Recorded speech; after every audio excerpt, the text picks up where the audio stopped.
Hello, glad to be with you again. Today's lesson is entitled Great Expectations. We all have anticipations. We all believe in certain likelihoods and probabilities. But expectations come from the word expectare, to anticipate, to look outward, forward with inner vision. It's really the power of an idea becoming manifest. So I would ask you, is this a great year for you? Why or why not? What did you expect? Yes. Over this last year and a half, we did not expect to have a pandemic with COVID, with disease and death, and so many difficulties, so many changes. We can't get together like we used to. There's a financial impact. But other things happened too. We learned new ways to connect. We have Zoom. We have recordings like this, webcasts. We have safe ways to do what needs to be done. I've taken a coach training in the recent past, and one of the aspects of this training reminded me of the idea of when we go into meditation of saying Om. Only they say OMS, O-M-M-S, O-M-M-S, and it means obstacles make me stronger. So it's not the end of the world, even though sometimes it seems like it. I remember living in a place once where there was a leader of a small group of folks, and it was kind of a small cult. And this person believed that the end of the world was coming, at least a portion of the end of the world.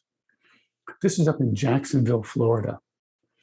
And this person convinced others that Atlantis was somewhere off the coast of Jacksonville, Florida.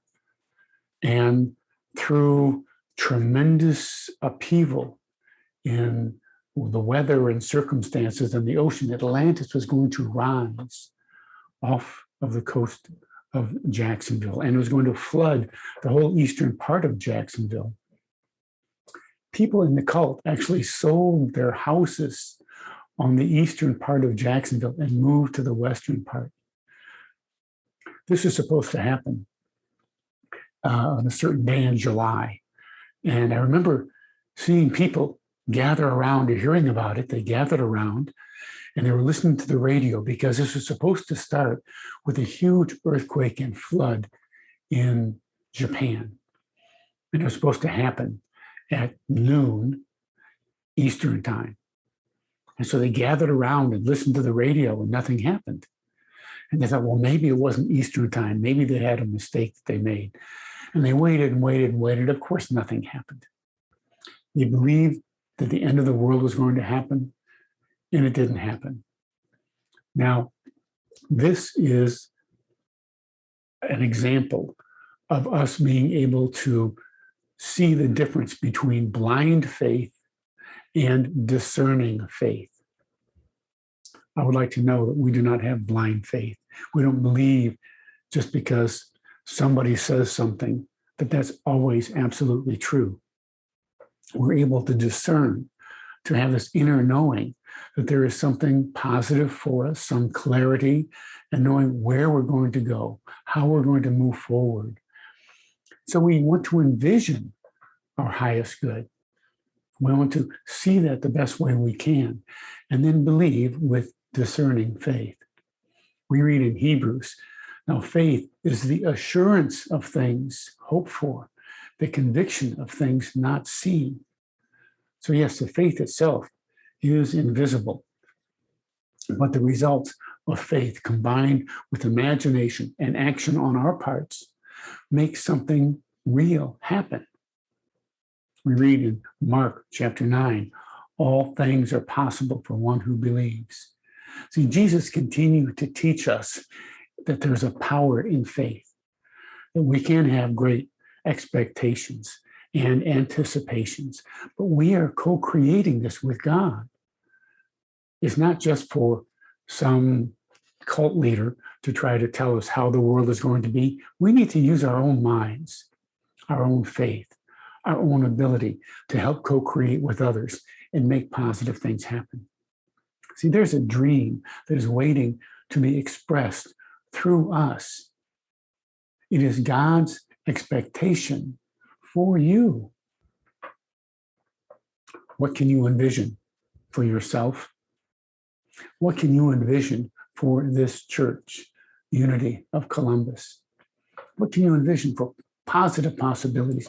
Direct your imagination, combine it with faith, and you will help it become a reality. It may take some time, but when it comes big. Are you familiar with bamboo? Of course, we know what bamboo is. But you know, there's 1,200 species of bamboo. And there are some that you plant and they stay in the ground for years. And then at the right and perfect time, they sprout. And they might grow 2 or 3 feet in a week. And then suddenly they take on a huge growth spurt. And they can grow up to 130 feet tall in a matter of weeks. You can almost see them grow. How did that happen? Well, the seed was planted a long time ago. It was growing all along. See, it takes something to hold a huge bamboo stalk that tall. It takes that being a solid foundation. You, as Unity of Columbus, have been developing a solid foundation. Yes, you've had some changes in the last several years, and now you are gathering back together. You are reformulating who you are, what you're about, and it's about new possibilities. I believe that this seed has been planted some time ago, and it's just starting to sprout. We're just starting to see the growth, and it will be magnificent as it continues to grow. Our expectations, however, tend to be limited. We forget that God energy is seeking to express through us. What we need to do is to discern. We discern. We ask, what is mine to do today? Your board is hard at work with this question, holding on to positive expectations. Now, I believe in the strength of the human spirit, but even more in the spirit of each one of you. I've seen people face and overcome all kinds of obstacles through faith and prayer and commitment and action. It's really simply a matter of clarity. What do you want? If you want to, whatever it is, you can. Henry Ford once said, a long time ago, of course, whatever you think you can or think you can't, you're right. So you want to discern what is mine to do today. You are each and all part of the consciousness of Unity of Columbus. You have helped develop a facility, a spiritual community. You are part of it, and it is growing. People are becoming more interested. They're becoming more involved. You, as a consciousness, are drawing to you all that you need to do all that you need to do. I'm part of that. I want to be part of that. I want to help you to become all that you are created to be. But it's not up to me. All I can do is hold the space for you, to encourage you, to believe in you. You have to discern what is mine to do today. Then you decide. You decide to reach the goal, to overcome the challenge, to find the inner peace, to find the prosperity, the wholeness, the health, whatever it is. You discern, and then you decide. See, God expects to express through us. The universe, the energy of the universe has an expectation to express through us as wholeness, kindness, creativity, so many different ways. But it's up to us.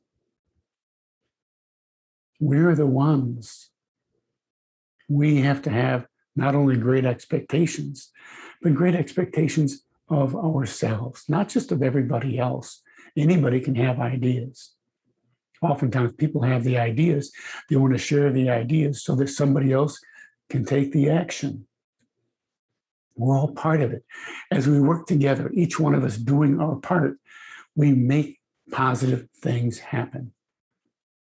I really look forward to you stepping up to help with your activity, your prayer, your faith, your willingness. God expects to express through us. So we need to be willing to think big, to allow God to be God in and through our lives.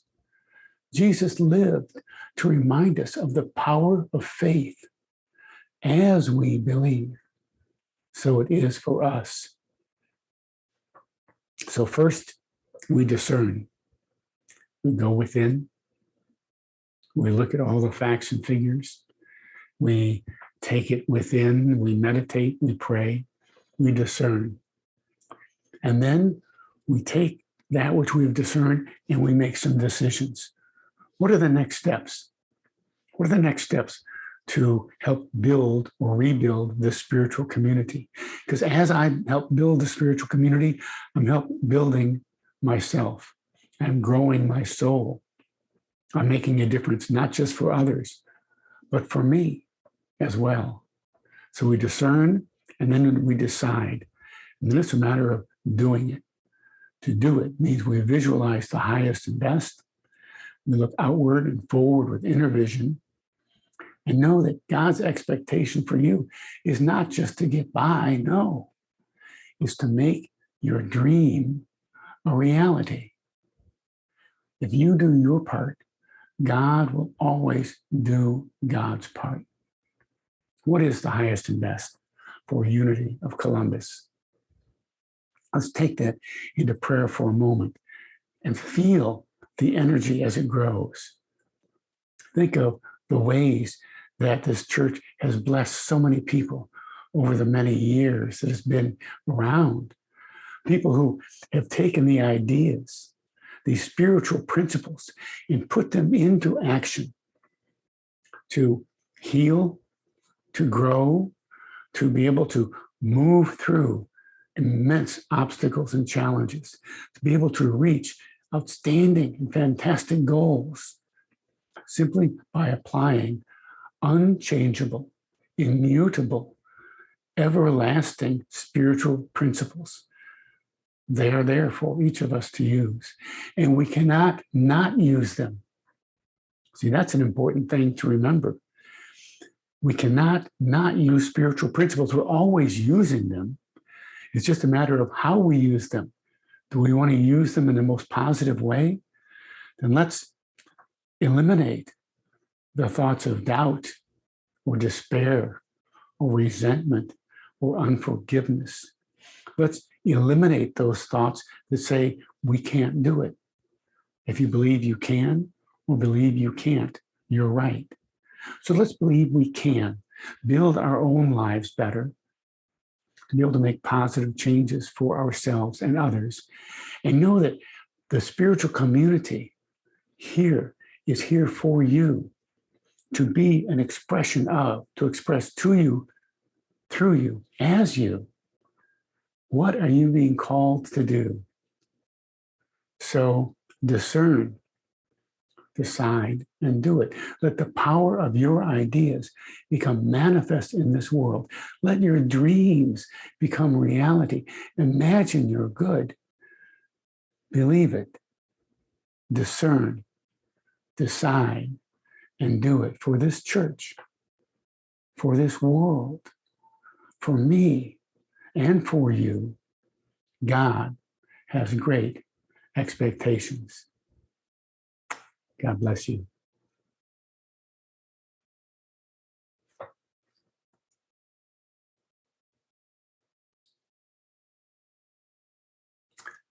I see my job as helping to remind you and me of all that we came here to be, who we are created to be, expressions of God, seeking to make the most positive difference in the world. One of the ways we do that is in community with each other.